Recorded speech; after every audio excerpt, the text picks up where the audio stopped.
Okay, class, kamusta New Year niyo? Aba, ba't walang pumasok?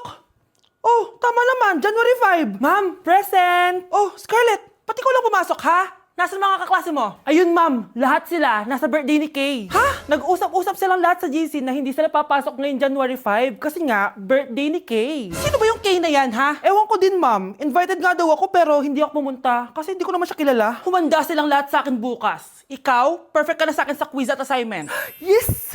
Buti na lang, hindi ako pumunta sa birthday nung Kay na yun.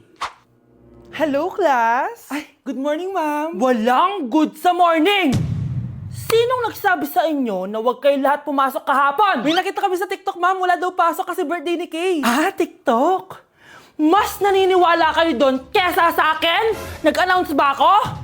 Lahat kayo, ia-absent ko at ibabagsak ko sa quiz. Si Scarlett lang ang may grade dahil siya lang ang nandito kahapon. Ayan, buti nga sa inyo. Ano, nag-enjoy ba kayo sa birthday ni Kay?